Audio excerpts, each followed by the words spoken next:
欢迎收看《环宇全世界》，带你走进全世界。全球各地的观众朋友，大家好，大家平安，我是何荣。两岸大事国际焦点，深度剖析，打开视野。透过 YouTube 收看朋友，请您帮我按赞、订阅、加分享，动动手，开启小铃铛。也欢迎您告诉我们在哪个城市打卡收看。当然，欢迎大家多多的表达您的观点，跟我们互动一下。好，来欢迎今天3位来宾。首先是科技力智库的执行长吴林祥老师，何荣好，观众朋友们您好。另外，登江大学战略所助理教授马仲伟老师，主持人好，各位观众朋友大家好。还有军情与航空网站主编施孝伟，孝伟兄。何荣兄好，各位观众朋友大家好。好，相信在这个礼拜大家都在关注的是中东的局势，因为现在战火真的随时有可能一触即发。那中东局势呢，在这个礼拜要持续的升高，伊朗的危机到目前为止还没有可以说完全的解除。有报道指出呢，美军的航母林肯号这个打击群呢，已经从南海现在赶紧的调往中东来驰援，因应可能会发生的冲突。不过呢，也听到了美国总统川普呢，他在1月16号很不寻常的主动向媒体表示，他说伊朗取消了超过800人的绞刑，而川普说呢，我非常尊重他们取消这项行动的决定。另外呢，也在社群平台上发文向伊朗目前的政权说谢谢。而川普先前呢，曾经针对伊朗对于当地抗议者的行为，他发文表示说，大家别担心这个援助正在路上。因此呢，也被外界认为这美军可能会出手来干预。而16号呢，又被媒体问到说，川普你的这个态度呢，是不是还是没有改变？川普的回应则是我们拭目以待。其实就是川普的口头禅他一向都会跟大家讲说 "We'll see" 我们再看看这个事情态势如何发展。所以现在伊朗的局势我们要如何来观察因为从先前委内瑞拉的经验来看，美方一向是速战速决，但是我们在这个节目当中也不断的强调，伊朗跟委内瑞拉是不同的，他要考虑的背后还有像俄罗斯，还有呢最近也传出有北韩，就是朝鲜，另外就是中国大陆的可能的一些因素还有就是美国跟以色列现在在这个中东局势上会如何分工？马老师。其实我非常同意主持人刚刚的这个提法，就是其实伊朗的问题会比这个委内瑞拉要复杂的很多因为委内瑞拉毕竟是在美国的后花园里面，而且美国去这个针对这个国家，他规划把马杜罗抓走应该非常多年，因为2018年他们就曾经策划过刺杀，但是没有成功，所以美国应该老早就想除掉马杜罗，所以他的副案非常的多。可是，在伊朗这个问题上面，一来它很复杂，二来其实伊朗他自己的这个防空能力或军事能力也比委内瑞拉要强的很多，所以他要去介入伊朗的问题，它会变得很复杂。更何况伊朗手上还有浓缩铀，不然以美国现在的现有的军事部署，比如说他在巴林就有第5舰队，在科威特有军事基地，在沙烏地阿拉伯有这个苏丹王子空军基地，所以以他现地的这些军力其实是蛮够应付伊朗，但是他为什么还要调派一个这个林肯号战斗群过去？我觉得他要摆的态势是来这个威慑你，然后威慑的目的是希望你谈判，因为现在目前伊朗内部的问题真的很大，就从去年美军跟以色列攻击伊朗之后，其实它后面带来的这个秩序的混乱跟通货膨胀的问题非常大，然后再加上伊朗在去年因为气候变迁的关系，所以它雨量少15%，这影响到它的粮食。那你知道这个只要一个国家的内部通货膨胀严重，粮食又有问题的状况底下，人民大概就会上街头反抗。所以这一次的这个反抗规模是这个联动性，而且全国性非常严重。那伊朗就用重手镇压。那对川普来讲，他希望的这个结局应该是伊朗现在先不要这个对人民进行屠杀，因为这个对美国形象还是有损所以川普最希望的是你先停掉这个血腥镇压，然后看起来伊朗他现在暂停执行了800个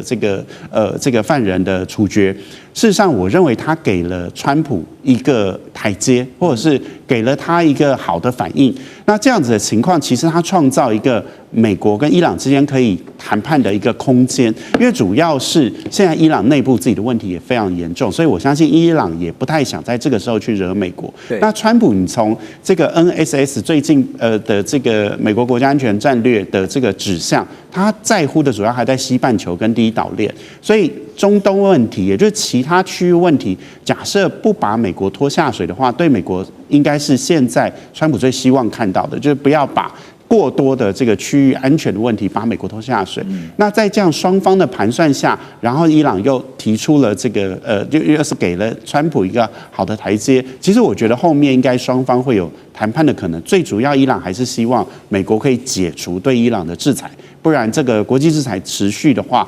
伊朗内部的问题会非常的严重。对，其实现在对伊朗比较膈应的一定是以色列哈，美国还在其次啊。不过美国在对伊朗决定要动手之前，也必须先想一件事情，就是万一变成了一个马蜂窝怎么办？一捅了，到时候这个烂摊子可能不像委内瑞拉那么好收拾啊。好，那就来观察这个美国跟以色列之间最近有一个很有趣的互动。以色列情报特务局的局长巴尔利内亚呢，他在16号抵达了美国，和川普的中东特使威口夫会晤，双方讨论的内容呢，包括了伊朗的核计划，还有呢伊朗的飞弹战力等相关的议题。而根据美国国家航空航天情报中心的调查，他们表示说，伊朗目前呢至少拥有14种弹道飞弹，这个范围涵盖短程到中程，并且正在向远程迈进。而其中呢，对于以色列还有美国在中东驻军最大的威胁，就是来自于伊朗的中程弹道飞弹，这叫流星3型家族。而根据报道说呢，这个射程可以达到2000公里啊，它的这个范围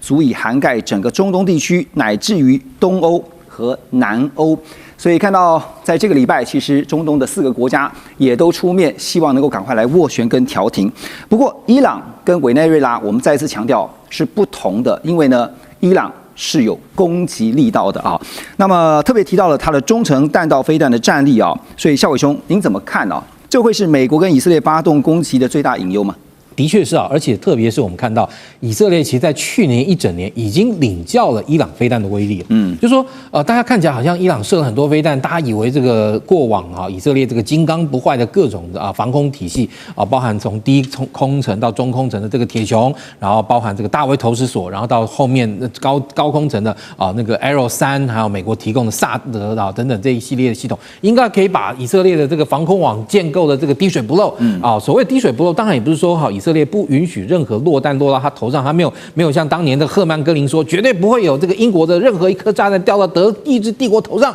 好，但是结果呢？我们看到，其实，在那个去年一整年的这个以色列跟伊朗的这样一个冲突中，伊朗非常成功的利用弹道飞弹，还有特别是中程飞弹跟高超音速武器，成功的穿透了以色列的防空网。对，那这个以色列防空网，也就是以色列真的被打中，以色列真的知道，就是伊朗的这个飞弹不是摆在那边当摆设用的，而且伊朗这个飞弹，它过去在那个去年前年的这个整个军事行动中，对以色列所发射的数量，其实已经超过以色列所能够防御的数量。而且呢，最重要就是以色列大量的耗损掉它现有的防空飞弹，不管是这个包含比较低阶的铁穹，或者中高阶的大卫投石索，或我们刚刚前面讲到的 Arrow 3，或者是萨德这些飞弹系统等等，甚至于美军之前都还在这个波斯湾上帮忙在那个红海上拦下不少那个青年组织也门美方帮忙，对，老美有帮忙结果发现哇不得了，也就是如果在这个时候，今天我们看到虽然说伊朗动乱，但如果伊朗动乱美国或是以色列认为可以趁这个机会，然后一举把现在的这个伊朗的这个神权政治推翻的话，那但是其实我们这几天也有看到，即便就是说伊朗有相当的人支持这一次的这样一个那个改变或者说支持这样一个算是准革命行动，但是你看到还是有相当多人出来支持政府也就是说，如果军队在政府的控制下，然后军队如果当国家遭到来自于以色列跟美国的攻击，那这个时候军队受命之后向伊朗向以色列再发射大规模的这个飞弹攻击的话，对他们来说哇，那可能挡不住了。而且伊朗的这些飞弹，我们刚刚讲它前后有14种，而且它其中有包含能够射到以色列的那种中程弹道飞弹，而且还有高超音速武器。高超音速武器，我们刚刚讲，从去年前年的这个以色列的防空网对高超音速武器测试的结果，就是告诉你现有的战区弹道飞弹防御系统，从萨德以下到 Arrow 3，然后到爱国者，然后到这个各种的大卫投石索，或者加总起来，对于高超音速的飞弹的防御率并不好。对，那像我们看到以伊朗来说，它所具备的这些流星飞弹特别是像流星3射程3000公里，而且它的这个飞弹还具备就是高超音速变轨的能力，让以色列的这个防空系统其实防御它防御的非常辛苦那当然也不是说完全没有战果，但是证明如果说你今天要能够顺利的击落一枚这样的一个中程高超音速武器，你可能要耗掉相当数量的防空飞弹。那这个时候你防御这颗飞弹的这个成本跟代价都会变得非常的这个巨大。所以除了核武的威胁以外，其实传统的实体飞弹的威胁也是非常大的。对，其实是以这个实体的这个核武来说的话，目前大家当然是相信伊朗可能并没有核武，而且其实伊朗真的有核武，我个人认为它应该也是要用于吓阻性的，也就是说，像你看金正恩他本身拥有核武，某种程度来说，你可以说他这个核武可以是一种讹诈式的核武。为什么呢？它其实还是用来吓阻，也就是说，你今天真的不要打我，你打我就拿来这个丢到你头上，特别是对美国，因为那个北韩跟美国的核武实力其实相差的太远了，也就是说。也许可能金正恩可以用报复式丢成功1到2颗，但是如果今天他一旦这么做，美国对他所发动的核攻击的密度跟强度，绝对可以把整个北韩打回石器时代。所以在这个情况下，那你说金正恩他说我有这个能力，但你说他打了没有？他从来没有真的要对美国打。同样，伊朗也是一样，伊朗就算真的能够有核弹，他了不起，他想说我要去炸这个以色列，但他真的炸了以色列之后，炸了不是问题，问题是炸了以后。炸了以后呢，其实你说美国对，或者说其他的这个那个以色列盟友或者美国为主对伊朗所发动的这个大规模毁灭性攻击，就绝对不会只是纸上谈兵而已。是，其实我个人看这么长期从川普第一任到现在，他对伊朗其实相当忌惮的。为什么？因为其实当然他上次派了这个 B-2 轰炸机进到伊朗发动这个空袭，但是在他对伊朗发动空袭之前，其实他过去对伊朗都是非常小心谨慎的，包含他第一任期他们的这个无人机被伊朗打下去了或甚至就是说他是在那个伊拉克境内，他那个美国军营被伊朗用那个飞弹攻击了等等，基本上川普都是选择就这样，好吧，就这样了。那我要发动攻击，但是一旦要发动攻击，会有更多的死伤，如何我就决定不这么做了。但是好，你看上一次就是因为以色列先把伊朗已经踹得只剩下一口气了，美国就趁那个机会赶快派 B-2 轰炸机丢炸弹。但是伊朗也并不代表它就是纸糊的，也就是说，它在这段时间重新加速生产的这个飞弹的数量跟能力，如果今天它真的正对还把它拿来当核武跟核武器结合，对以色列发动攻击的话，那我相信那个伊朗它绝对是招致灭国之灾。刚刚这个孝伟兄点到重点其实伊朗现在对于这个以色列的攻击，先前我们也看到了，就是铁穹的神话被打破了。所以呢，现在以色列方面不是也听到他们说吗？只要伊朗你不动，我就不动。对原则就是这样子。如果你敢对我动手的话，那当然我也不会客气那针对这个伊朗危机，俄罗斯方面也出手了。我们看到的是克林姆林宫表示说，俄罗斯总统普丁呢16号分别和以色列还有伊朗的领导人都通了话，试图要缓解一下冲突。华盛顿邮报也爆料说，早在伊朗2025年12月底爆发抗议活动的前几天以色列和伊朗的官员也透过俄罗斯传达讯息，就是我们刚刚讲的，表示说只要对方没有先攻击，就不会主动的来先发制人攻击这个礼拜包括刚刚提到的沙烏地阿拉伯、卡达、阿曼还有埃及、中东4国呢也出面调和那说实在的，吴老师，从国际关系解决冲突的角度，我们来思考，真的要是打起来，这个中东虽然是没完没了的，但是大家都不好。我看到何荣皱着眉头实在是悲天悯人那个态度，我们都不希望看到战争发生。但是我们要想象你刚刚讲的这些，不管是大国或者小国的领导人也好，或者他代表整个国家也好，他讲的都是个人的利益，个人的利益。我讲的个人，包括真的是他个人的利益都在里面。那这里面当然这个利益是目标，那我有没有意愿去得到这些利益呢？要看有没有能力。所以你刚刚讲说俄罗斯也出手这我觉得他没有出手，他只是出口对，俄罗斯现在能力有限因为他这一场俄乌战争，他先处理乌克兰的问题。对，所以他其实是希望不要发生另外一场战争，让他没有能力去参与的话，就会这个就泄露了他其实现在国力衰弱的这种现象嘛。对，所以他就出口，其实还没有出手。那现在真正有能力出手是谁？其实以色列对，美国是很尊重以色列。为什么？如果真的要打伊朗，要以色列做马前卒。这样听起来的话，老师您觉得纳坦雅胡是关键了？他真的是关键，而且我们刚刚还是用刚刚的逻辑来讲，他的意愿跟他的能力。纳坦雅胡个人的意愿，他现在国内其实声望也不是非常高，他有很多自己内政的麻烦，所以如果外部有个敌人，然后发布对外部的某种程度的攻击这个对他其实是有利的。另外，因为我自己在那个第二次波斯湾战争去过那个以色列采访过21天，那交了一些以色列的人的朋友我对他们那个民族心态有很深的刻的印象。如果今天伊朗现在内部分裂这么混乱的情况之下，真是趁你病要你命的好时机啊！怎么会不出手呢？最佳 timing。对，真的是好，所以他有意愿也有能力。那美国呢？如果真的要打，要以色列做马前卒。美国反过来，美国如果说现在暂时不要打，也要劝阻以色列，你不要跟我胡来啊！大国最怕小国把它拖下水。那您觉得川普 hold 得住纳坦雅胡吗？我先前的经验在加萨，我觉得不行，因为川普有个大的麻烦，就是他不可控。哦，刚刚那个肖伟雄在讲第一任跟第二任，川普第一任跟第二任最大的差别，第一任他受了很多幕僚的牵制，但第二任他现在变得自己是个毒夫啊，可以专断独行了。那前阵子打这个委内瑞拉，我就想到那个以前李鸿章讲过一句话，叫做身怀利器啊，杀心四起。杀心自起，自然就起来。他发觉，我有这么大的能力的时候，他会想要比较动用这个武力，所以我会担心的意思就是说，说不定川普也想要去用武力来解决伊朗的这种意愿就会提高。对，那当然他现在还有别的事情要忙，还有内部，他最怕的就是时间拖太久，他集中选举都拖那么久，所以我觉得这个事情不会拖那么久。拖到集中选举，万一他败了，他要在集中选举期间拿出很好的成绩，包括今天我们不会谈的台湾这个要贡献多少，各国贡献多少，还包括能不能够在各地方制造一些和平的这个现象，这个对他个人意愿是最强。对，所以我们要分析这个问题，要去把这几个行为者的每一个，还有他领导人的意愿都来做分析，才能比较判断。不过站在我们这个 peacemaker 的角度来看，我们都希望战事不要发生啊。可是现在就像是那句话哈，箭在弦上，虽然说不是不发啊，改成何时射发，只是迟早的问题。马上回来。全球局势必须关注，中美赛局牵动地缘风险，连带影响台海两岸未来。环宇全世界，关心全世界，权威分析，专业观察，客观立场。每周六日，请您准时锁定，一同关心全球大事的瞬息万变。欢迎回来，环宇全世界，继续来关心。现在还有另外一个地缘的焦点，就是在格陵兰了。美国总统川普的格陵兰特使叫做 Landry， 那他之前是路易斯安那州的州长，后来被川普任命是格陵兰特使。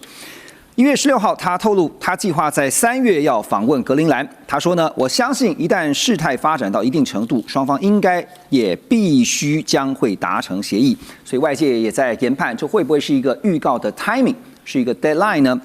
那这个礼拜呢，也看到丹麦的外长和格陵兰的外长两人啊，就纷纷表示说，1月14号他们曾经拜访白宫，会谈的结果却陷入破局。而丹麦另一方面呢，也联合了瑞典、挪威、德国、法国、加拿大跟荷兰，总共有7个国家在格陵兰岛还有周边展开军事部署，协助丹麦进行一场军演。这场军演的名称叫做北极耐力。虽然说这次大多数的国家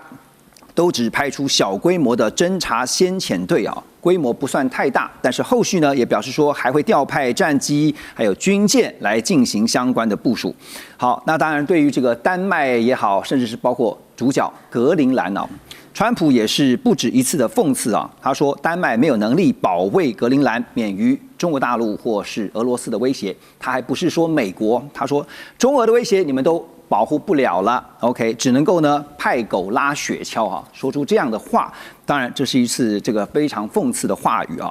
现在这个 Landry 他暗示说他3月要去啊，会是一个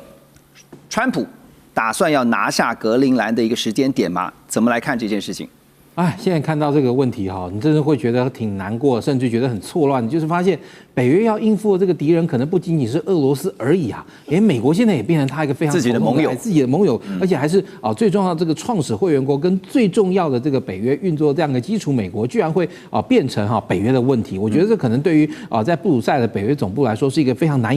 以理解跟想象的事情。你说这个冰岛到底有什么格陵兰到底有什么重要这个战略地位啊？其实说真的，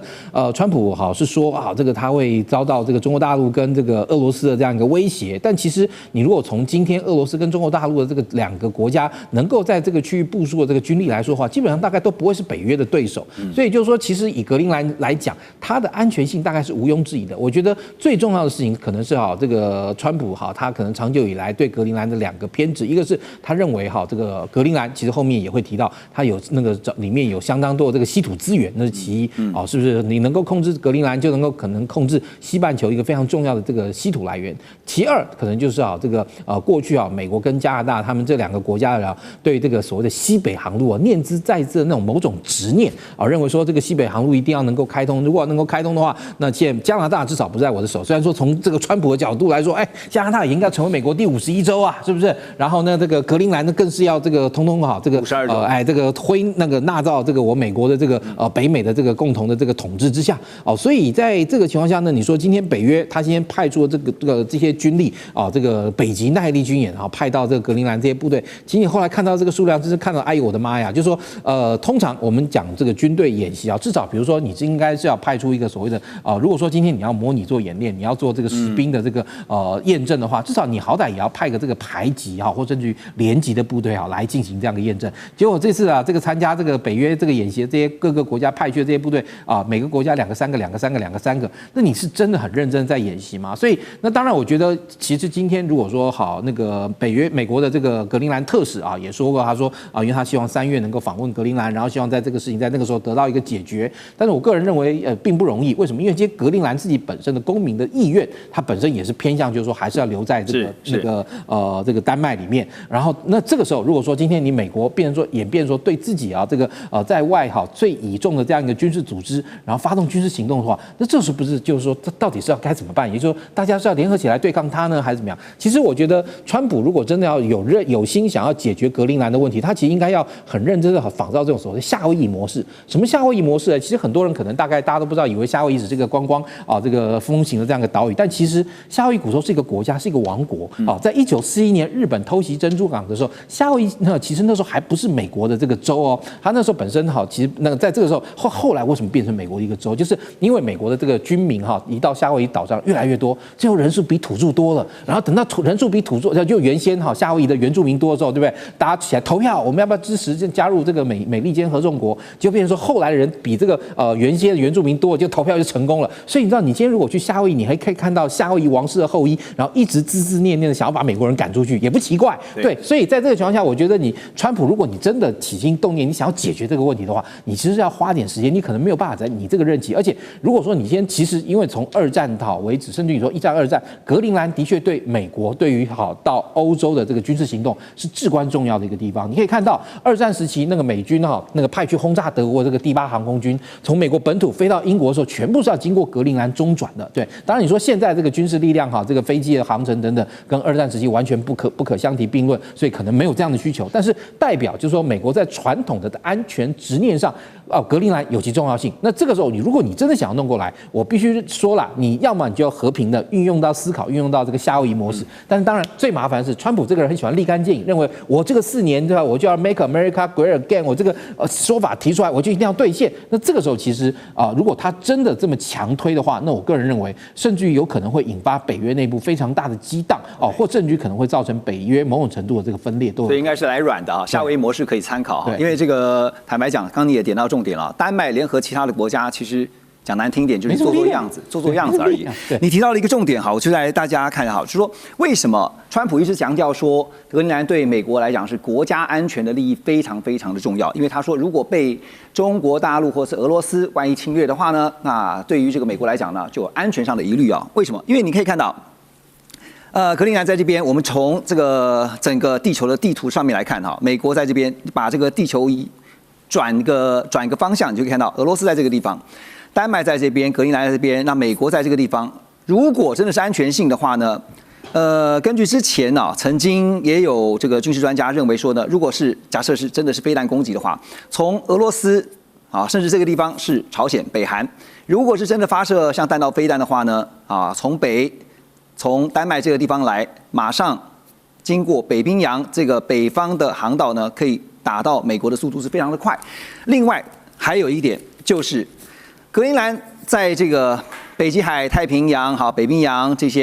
这几个海域当中呢，其实有一个非常关键的战略地位。航道如果被人辖制住的话，那恐怕对于经济上的影响就会非常的大。好，那但是呢，川普17号他也再度的强调，他说美国就是因为国安的考量，迫切需要取得格陵兰的控制权。他也警告说呢，在格陵兰的议题上，到时候不配合的国家不排除会加征极重的关税。英国的《卫报》甚至也报道说，川普这个概念啊，说拿下格陵兰的概念是从何而来的？他们的报道说呢，是来自于川普一位已经有60年交情的好朋友，这是化妆品巨头雅诗兰黛集团的名誉董事长罗纳德·劳德的建议。好，所以综合以上的资讯来看呢，马老师，看来也是时间的问题，非拿下格陵兰不可了。对。其实格陵兰这个问题会这么凸显，主要是跟全球暖化有关系。那因为全球暖化，这个科学家的这个等于是通说的意见是认为，在2030年整个夏天的时间，在这个北冰洋会没有碎冰。那过去因为在比较冷的时候，这个水上面还漂浮一些冰的话，你就没有办法变航道。可是现在感觉2030就再急了，在4年之后，它其实马上是可以高度运用的一个海域。那刚才主持人有提到航道非常重要，因为从宁波到这个阿姆斯特丹，如果你走苏伊士运河要30天的时间，可是如果你从北冰洋，实际上现在已经有船在走了，土耳其有一艘船已经跑过一次，只要18天的时间。换句话说，你的航运成本时间就省了45%。那这个全世界都兵家必争嘛，你不要说有战争，你光是航道这个利益就非常的大，而且你假设可以有4到6个月可以运用的话，那这个未来的这个潜力无可限量。那所以川普我觉得看重这个，但是北冰洋这几年有一个很有趣的现象是，中俄在这个地方联合军演，2024年就开始有，那中国的海警船就进到这个区域里面，那这个对美国来讲非同小可，因为美国最近就是阿拉斯加，可阿拉斯加离格陵兰、北冰洋还有一段距离，比较近的国家像加拿大、冰岛。还有丹麦、瑞典、挪威这些国家都没有办法跟俄罗斯匹敌嘛，所以美国如果不介入的话，这个地方未来应该会被俄罗斯支配，或者是被这个中俄支配。那这个是美国非常害怕看到，非常膈应，所以他一定要在战略上把这个地方给占下来。可是我也觉得非常好奇，因为从冷战时期，美国一直在这边有驻军，本来在格陵兰上美军就现在还有1500个人是属于太空部队的。那当然冷战的时候大概有1万人啦，那现在是缩小。可是我觉得它本来就有基地，其实它只要增加驻军就可以解决的问题嘛。而且丹麦每一年因为格陵兰是自治，那每一年丹麦要付他5.5亿的这个费用，那其实也不多。其实就美国就跟丹麦谈说，你这笔钱我来付，增加驻军其实是对，然后我增加驻军，然后一起开发稀土，我觉得很容易达成。所以我觉得终局来讲，也许川普并不是要真的武力来进犯格陵兰，但是他拉高这个声量，拉高他的筹码，他为的是应该谈判，但是他更多的支配格陵兰这条路是确定的。这样听起来，其实用军事手段可能可能性并不高哈。但是呢，你可以听到川普讲话就是很狂，他说不管你愿不愿意，我就是要这样做，我就是要这个把格陵兰纳入在美国的管辖范围内。那当然，这样的一个威胁哈，也引发了西方盟友的强烈反弹，包括刚刚提到的丹麦也好，甚至呢西欧这边有一些国家，还有呢包括了北美的加拿大。最近加拿大总理卡尼呢，为了降低对美国市场的依赖，他率团访问中国大陆。1月16号也宣布一项重大的贸易协议啊，就是加拿大将中国大陆制的电动车大幅削减关税，从原先的100%的税率啊，降到只有多少？6.1%耶，并且设定呢，第一年进口上限是49000辆，而中方也承诺对加拿大关键农产品油菜籽的关税从现行的85%降到15%，同时完全取消对油菜籽这个100%的惩罚性关税，也就是双方都有交换互利。好，我要问的是穆老师，我们现在看到是说。中加关系因为先前2018年发生的孟晚舟事件一度是非常的紧张，甚至是相敬如宾啊。但现在换了总理了啊，这个之前的那个 Trudeau 真的是不对盘。那但是呢，现在是不是因为美国的这个缘故一方面现在透过经济希望能够创造，就加拿大希望能够创造对美国甚至对川普抗衡的筹码？你怎么看 Carney 的这步棋？不是光美国，主要是川普。的那个加拿大虽然大概人口只有4000万呢，可是加拿大到底是一个国家啊，而且之前跟美国虽然那个怎么讲，国家整体实力差那么多，但觉得我们是友邦，我们是平起平坐那种感觉，被川普羞辱成这个样子。我自己哥哥就加拿大移民，他移民加拿大30几年，我们常常联络，他现在当然也算加拿大人了。对于那个川普这样羞辱他，气得不得了，真的。对，所以因此会选出来一个总理。要跟美国某种程度，当然讲学术一点叫战略自主，我们不要再那么依赖美国，因为加拿大大概70%贸易都是跟美国嘛，那现在又很流行把贸易当作大棒，就是所谓的经济当作武器。对，那怎么样能变成武器？依赖我就变成武器嘛？你70%贸易都跟我做，这个川普底气这么强，所以我就减少对你的依赖。所以他要减少对美国依赖，就是战略才能自主。那跟中国现在大概只有5%的贸易，可是呢，换了人以后，有一个好的机会嘛。之前在这个韩国那个 APEC 会议，不是新的总理 Mark 这个 Carney 已经跟习近平见过面嘛，最近又去拜访。那现在这样谈的话，就表示说，我们可以开始。而他做这个动作哈，我们不只要看他说什么，看他做什么，还要看定量上来看。你刚刚讲那个关税，那个电动车从100降到6点几啊，这表示这是完真的，我真的愿意。那但是呢，加拿大国内当然会有一些反对的声音会出来，就像那个产业会讲。但我觉得，如果回到你那个电动车这个产业，我觉得不用太担心。美国当然不希望你这个贴牌啊，从中国电动车经过加拿大运到美国来，我觉得这个机会不大。那加拿大自己的业者担心中国电动车产业进到加拿大以后，对加拿大业者造成很大冲击，我觉得这个也不见得，要看什么战术。我举一个例子，中国大陆自己发展电动车的过程当中，不是曾经把特斯拉引进到上海来，就现在看起来是个鲶鱼效应，引进来一个外资进来之后，结果把中国整个电动车产业鲶鱼效应，你知道吗？就大家反正竞争力加强，都做起来了，所以说不定能够把中国电动车引进，因为它定这个量49000辆嘛，对，也还没有说真的要进来生产嘛，设厂都没有嘛，所以也许会激励加拿大自己本土的这个汽车业者或电动车业者能够更做起来，所以这要看战术，是不是一定对加拿大很大的冲击，这个不一定，但是从国家的角度来讲，美国、加拿大、中国来讲，加拿大的确从这么靠近美国，开始偏向比较靠近中国，利用中国的这个跟中国的关系、跟贸易等等，来跟美国说我要战略自主。没错，没错，就是像先前我们也知道，其实从南边墨西哥进去美国的中国大陆电动车，其实这一招可能在北美不见得行得上哈。可是刚刚吴老师也点到一个重点，就未来呢，其实中美的竞争格局不变的情况之下，那么战略自主就显得相当重要，尤其是等一下我们要特别聊的在科技层面的晶片自主化。马上回来。全球局势必须关注，中美赛局牵动地缘风险，连带影响台海两岸未来。环宇全世界，关心全世界，权威分析，专业观察，客观立场。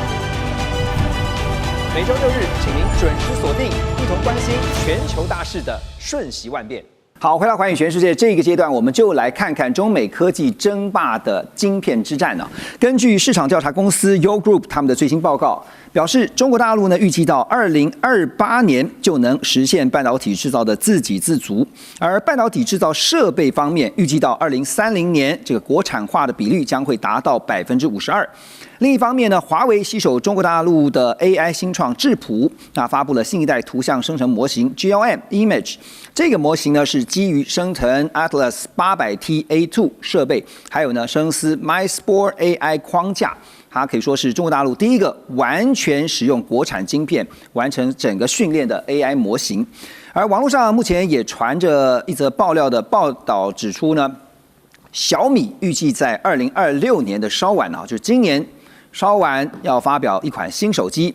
要搭载的是 X-Ring 02，那同时呢运行客制化的作业系统，并且结合在地化版本的 AI。这代表什么意思呢？这代表的是小米即将继华为之后，成为中国大陆第2家达成完全本土化的中国大陆制智慧型手机品牌。吴老师，您觉得我们从整个大战略的方向来看中国大陆他们现在特别点到说，2028年要实现半导体制造。那因为整个供应链从晶片设计到晶片制造，到最后相关像封装测试，还有就是自动化的就是智慧生产的一些相关设备等于就是一条龙要达到自给自足。对于这个预判，您的看法？你刚刚用那个一条龙我觉得讲得非常好。因为中国大陆的确要把整个半导体产业的从上游、中游、下游，就从这个设备软体然后到设计然后到制造一方前端的晶圆跟后端的封装，它整个都要自主建立起来，完全都要在自己手里。因为它如果不自主建立起来，中间的任何一个小的环节被卡住了，都是被卡脖子，让整个这个供应链就会瘫痪嘛，所以它的确是要一条龙。那我们看到你刚刚报道小米啊、华为啊等等啊，这些都是我们看到的每一个环节的个别的突破。这边也看到一个泡泡，那边看到一个泡泡，突破起来，也觉得不错。那你刚刚讲的也有 Group 的，这个应该是一家法国公司，我去年底好像跟他总经理正好碰到面有开过一个会。那他们对中国大陆都很看好。那但是提出来这个所谓说多少年达到什么程度，这个呢不能听了就完全相信，有的时候他预测是准，是预测的，有的时候是不准。那不准有两种，一种是其实提前达成，有的是落后达成。那中国大陆的目的，其实在2025，中国制造其实本来是希望到今年，就去年2025结束的时候，自制的晶片75%自制率，可是因为受到美国这种各种压力嘛，没有达成。所以有时候大家预测会准，有时候会不准，这个是不一定的。但这可以说他意愿是非常强烈。那你刚刚讲到整个这个供应链里面，我觉得请观众朋友们要特别注意，就是设备，因为如果没有设备，你就制造不出来嘛。那中国大陆在发掘这个设备渐渐有买不到的时候，而他过去呢自己的设备商就是这个北方华创啊，还有最近2年才冒出的新凯莱啊等等过去不行，但这2年进步的非常非常快，而且他也大力去支援这个部分。那这2天我有跟一个事实上是台商了不过他引进日本的器材设备，就半导体制造设备，跟我分享一些讯息给我，就知道大陆花了很多的功夫在这个地方要加注很多的资金，大基金要投注，所以这个策略是对的。如果设备起来，我能够自己制造，我就能够供给这些晶圆厂制造出自己要的设备，封装厂能够封装最后的晶片。然后你刚刚讲的小米、华为手机等等，这都是最后的终端就有晶片可以用了嘛。所以它整个的流程是这样走。那这个速度呢，到底是2028年的还是30年的等等这个看你每个人定义不一样。但只可以讲，就是说，真的是在快跑前进，而且那个意愿非常强大，对，非常强大。所以大势的方向其实都是一致的，只是说时间的早晚而已。对，我是按照你刚才你就从大战略角度，所以我才用大战略角度来讲。如果你以后再提到很多个别的案例的时候，可以从很多个别案例再回头来看这个大战略推进的。这个进度怎么样？而且现在包括连台湾也是就是我们看到，其实，在科技产业这边有很多的厂商已经推出所谓的 AI PC， 就是结合了 AI 功能的个人电脑。是。那接下来呢，当然每一个人的终端设备就是 AI 手机这个未来也是科技厂商要突破的焦点。刚刚吴老师特别点到了一个重点，也就是说呢，中国大陆的晶片研制下一个阶段要寻求的突破点就是在于设备了。当设备如果能够达到水准的话，它所制作出来的晶片就一定也能够达到水准了。那华为现在推出说要全部国产化晶片，而且是已经推出了国产晶片的 AI 模型小米也说呢要推出全国是第一部国产全部都是国产的智慧型手机，这是不是意味代表说在科技上已经非常清楚了，原则上就是跟美国的科技，我就完全的断链脱钩，怎么看？好，这个上个月我去了一趟深圳我去了一间这个华为的这个展间，结果我倒没有看什么华为的手机，但是我看了一个东西这个是华为的 M9华为的 M9 智能车。它这个M9 智能车其实我坐进去之后，我真的感觉到一个蛮强大的一个冲击是怎么样呢？你可以看到它整个前面那个仪表面板它完全是用一个3大片的这样这个多那个显示幕这样连接在一起，让你有置身于这个 F35里面座上的这样一个感觉。当然，你今天你要做这个东西，其实F35就是这样。其实你刚讲，刚刚做到这个东西，你要能够做到这个程度的话，其实你的晶片变成非常重要一个部分。因为现在美国对中国大陆的这个晶片全面制裁或甚至于管制的这个情况下，当然最近有个新闻我们看到那个 NVIDIA 还有一个那个晶片，然后那个美国已经商务部已经给了他一个输出许可结果现在反而变成说中国大陆不要了。你说中国大陆不要这个事情这个后面所代表的这个战略意义为何？是第一今天那个中国大陆已经认为你美国能够提供到 NVIDIA 这个层级的这个晶片，我自己已经能做了吗？还是说我今天我为了要争一口气，像我们刚刚看到你说一台华为这个 M9 这个智能车你说要光是弄这一个3大片的这样一个那个多功能显示板，它后面其实所牵涉到这个硬体晶片这个部分数量也相当可观。因为其实你发现我发现中国大陆这个所谓的智能车，也就是这种电动车，它那个车主跟这个驾驶之间这个互动性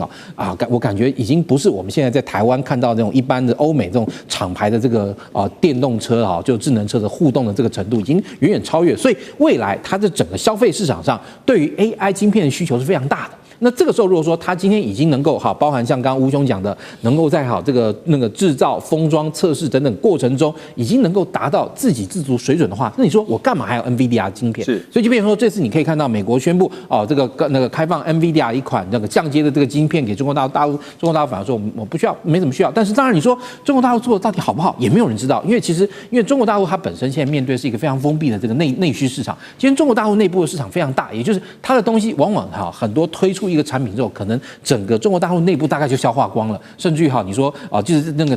那个一句台湾话常说嘛，就是那个生吃都不够，更何况拿来晒干，对不对？其实它做很多东西很有这样一个味道况味在里面，所以呢，这个时候你说它的东西到底跟外面人比较起来好在哪里？也的确那你说在国外市场上能够拿到的样本等等来说，相对来讲，我觉得要能够全面且普遍的观察中国大陆的那个 AI 晶片现在发展到什么程度，的确也不是那么容易。但是不可否认的，中国大陆在发展自己的这个 AI 晶片以及各种晶片的这个就细晶圆产业上，它所投注的这个资本，然后以及它所希望达到的这个成就，的确它变成是一个国家级的战略目标。而且我觉得未来在15-5或16-5这个计划里面，都会变成一个非常重要的目的。最重要就是要能够完全摆脱美国的钳制。OK，H200最近被禁用这个事情这个我请胡老师快速 echo 一下。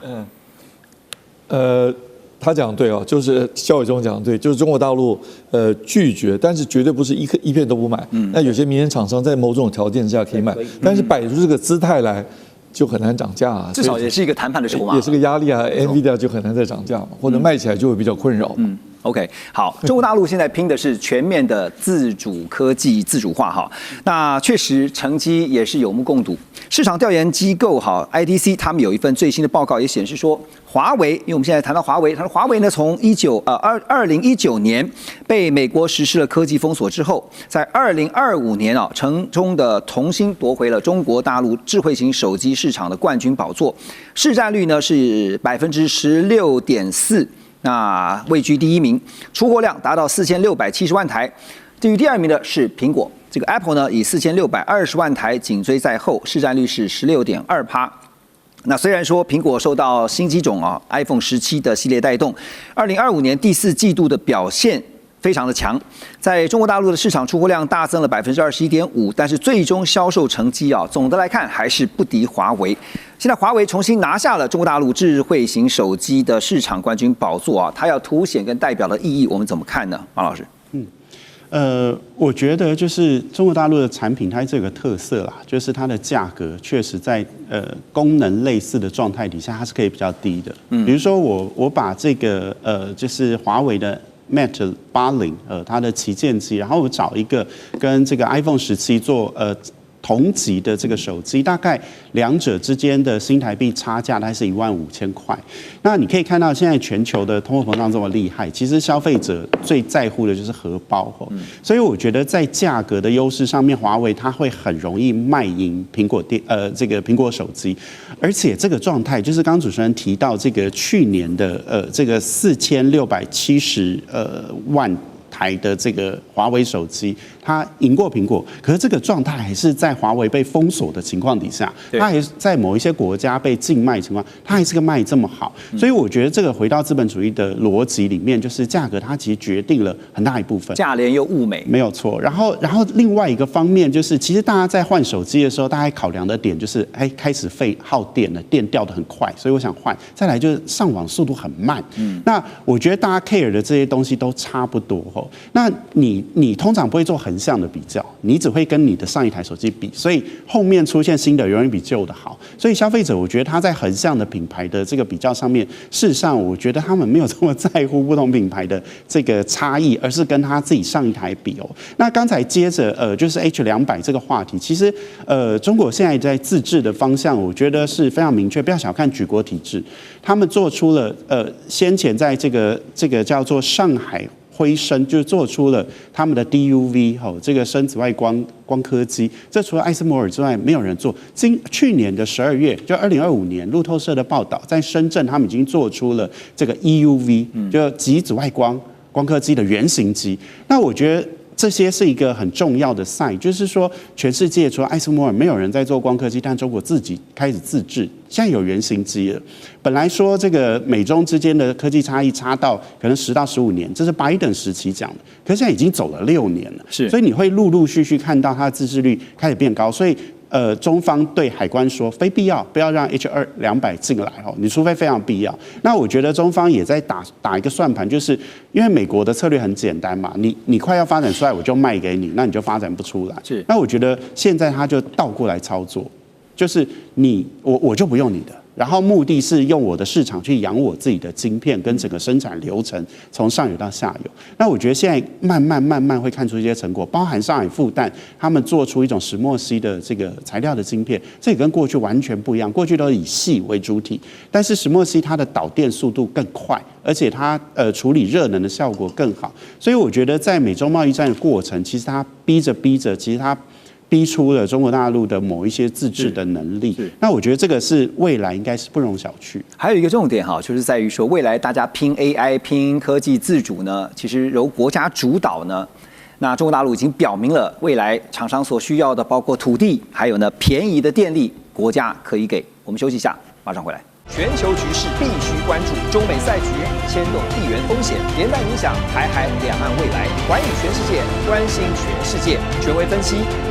专业观察，客观立场。每周6日，请您准时锁定，一同关心全球大事的瞬息万变。好，继续来关心的是，根据一项最新的数据啊，这是中国大陆的海关总署在1月14号所公布的最新资料显示，2025年总共出口了62585吨的稀土元素，年增12.9%，达到2014年以来的最高水准。而其中呢，2025年4月，为了因应美国所寄出的高额关税，中国大陆将7种重中稀土元素和磁铁列入了出口管制清单，也导致呢当年的4月跟5月出口量是大幅的下滑。但是从2025年6月以来，受惠于中国大陆和美国和欧洲达成的一系列协议，中方的稀土出口量逐渐的回升。目前中国大陆的稀土产业是呈现一个价量齐扬的态势。相比2024年11月出口的均价每吨是$8300，比较起来的话，现在2025的11月最新的统计稀土的出口均价是每吨$9000，涨价了。现在呈现的是一种价量齐扬，是不是代表说中国大陆在短中期内都一样是稳坐全球稀土龙头的宝座哈？但我要问的是说，为什么中国大陆的稀土可以如此的稳当？这些重要的因素有哪些？吴老师，您怎么看？好，我们要看这个稀土产业，我们把稍微切割成3个段落。第一个是开采，那开采中国大陆因为本身的蕴藏就地下矿藏非常丰富，所以它有这个优势。第二就是冶炼，那中国大陆在过去10几20年，在网络上有非常多的故事细节就不讲，所以它把冶炼的技术呢推升到世界领先。所以冶炼技术领先的话，技术领先，成本就会降低，那最终价格当然就会比较廉价嘛所以这是2个最大的优势。但是大家常常忽略还有另外一个优势，最近中国大陆把它的国内的这个稀土或者这个相关的矿藏的这个市场秩序做的整顿的比较好。因为我自己因为以前常常去内蒙嘛，所以常常去看这些矿场是有一段时间常常去。那知道那个市场秩序以前很混乱，那甚至走私。那我还看过一次报道说，国外说我们收到了今年看到中国出来的10万吨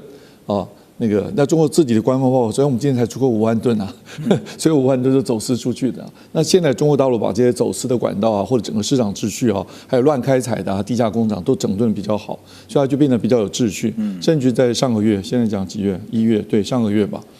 对1月份对包头因为设立了这个就是内蒙古的包头这个交易所嘛，就设定了这个稀土的指数。那这个什么意思？就开始我要把市场整顿到开始有话语权、定价权。而不是我只是把矿藏低价做出来，让便宜都卖给外国，我要有定价权。那这一套呢，其实都是跟西方学来。西方不是有各种什么期货指数各种货物的指数控制市场，包括金价、油价都是。那这个学习没有什么不好，所以我们这也算是一种后发优势嘛。看到你前面人怎么做，我后面就做一样的事。所以我认为你刚刚问到问题说，那西方国家想要动摇中国这个稀土的优势，从我刚刚看，从开采原料到技术的冶炼，然后成本的这么低，还有它现在制度也建立起来，又把市场秩序整顿很好，想要来动摇它或取代它，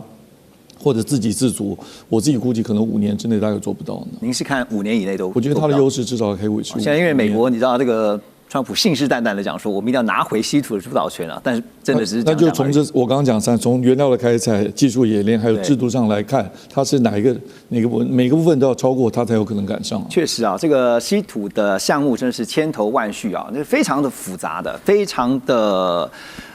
分门别类，有非常的广大。所以呢，现在就要看美方怎么样在他们的稀土上面，我们来看它的大战略是什么。因为呢，为了中国对抗这个中国大陆呢，美国稀土开采商啊叫做 Critical Metals， 他们在1月14号发布了格陵兰 Tanbreez 稀土探钻计划的第一批化验结果。那根据他们的检测报告表示呢，总稀土氧化物还有乙的这个品级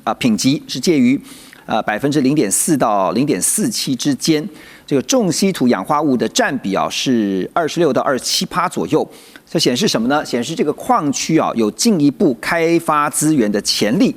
日本方面呢，也在1月12号派出了采矿船地球号，那到了距东京东南方1900公里的南鸟岛，展开为期1个月的测试作业。预计呢要尝试从6公里深的海床连续抽取富含稀土的泥浆到船上。然后来看看这个纯度如何，然后呢，接下来开发的可能性到底是多高？好，现在可以看到美国的大战略呢，那刚才吴老师特别点到了3个主要的项目，一个是开采，一个是提炼，另外一个就是当然就是在后端的这些制成品哈。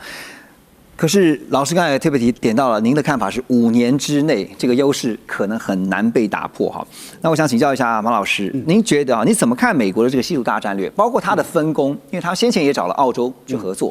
但是那个比例上面，还有包括说未来在合作上可能会遇到的挑战，美国不是不清楚，怎么看？我觉得就从专利权的角度中国大陆它在稀土方面的这个专利权是26000个嘛，那美国大概9800个，那日本的话大概是13000多，所以这些国家看起来它的这个在稀土开发的能力，就是技术上面其实还是不及中国大陆。那中国大陆占它的稀土出口的份额占全世界70%。那也就是它有规模经济的优势。对，那现在就要看美国你到底是商业开发还是战略开发。如果是战略开发的话，你的这个成本就可以不计，那我就随便来，反正我就目的不一样，我为了安全。但是如果你是商业开发的话，你就要考虑到市场的价格。我认为，因为在市场上有这个独占者，就是现在的中国大陆，所以它要成为第2个竞争者，它会变得非常困难。而且，其实我觉得川普他往格陵兰动脑筋，也不是一个很理想的状态。格陵兰的储量非常高它占全世界稀土储量10%，这个份额是高的。可是虽然说未来2030北冰洋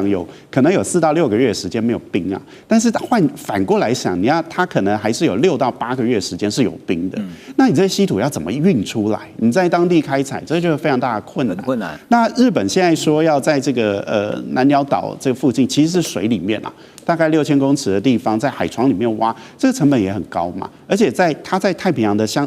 将近中间的部分，那你光是这个地方你要工业化，再把它运出去，这成本应该也很高。所以我觉得，美国如果真的要合作，我觉得它倒不如跟巴西又离得近，然后不然就是跟澳洲就是它的战略伙伴。我觉得它可能都会比现在找日本去开发海上面跟这个格陵兰要来的实际一点，至少成本比较低啊。那川普也许他的想法是在这个战略安全方面，但是我觉得如果他偏向商业一点，其实他有别的选择。其实重点就在于说，究竟是从战略安全的考量去想怎么样去开采，怎么样去提炼，还是从商业利益哈？因为这2个真的是不同的。我刚刚马老师也点到一个重点哈，依照美国先前跟盟友的合作经验，钱一定是盟友自己出啦。所以美国也不用担心，反正呢就大家一起开发稀土，然后呢，但是呢，需要的负担，你看日本自己负担嘛，哈，是不是有这样的可能？所以我要问孝伟兄，你怎么看未来的整个分工的想定计划？你觉得美国蓝图是什么？我觉得美国当然是从刚刚马兄就马老师就已经讲到，基本上是希望能够找他的这些合作战略伙伴，而且他基本上可能是朝向这种所谓的战略性需求，也就是，但是你说要朝这个战略性需求，还是很重要一件事情，你还是要有商业规模才行啊，不然的话，如果说今天好，中国大陆开发出了，假设说一个那个稀土矿那个假设它今天一个单位成本$5，结果你你美国加上了这个日本，然后再加上这个澳洲或者说整所有的这个美国的这个战略盟友链开采出来一个同样的东西，价值可能要$50，甚至接近$100。那这个时候你对他来说今天因为这个东西它本身不仅仅是只有这种所谓那个价格优势，它其实还有价格优势背后的数量优势。刚刚马老师讲了，中国大陆的稀土占全世界的这个产量70%，并不是代表说今天全世界70%的储量都在中国大陆，而是中国大陆在这过去的20-30年间，对不对？对于整个开采稀土开发了一套非常完整的技术，也就是它的精炼技术。因为这些稀土它本身可能就存在在一般的这种矿石里面，但是它的比例很低。但是你如何能够把它从这个比例很低的这个矿石中把它精炼出来，能够作为这样一个商业需求？中国大陆其实在这中，你说它今天把这个稀土拿来当做一个战略物资也好，它其实之前也付出了非常惨重的代价。那所谓惨重代价，可能是来自于环境的，可能是那个在整个生产的制产的过程中，有相当多的人因为这个整个高度污染的这个稀土矿生产的产业，然后让很多人失去了健康等等。但至少人家因为熬过了前面那一段，然后今天有今天这样的成果。那这时候你说以美国日本、澳洲来说，相对来说都是非常重视这个人权、人命的这样一个部分。像你说今天美国为什么会搞到这个制造业出走？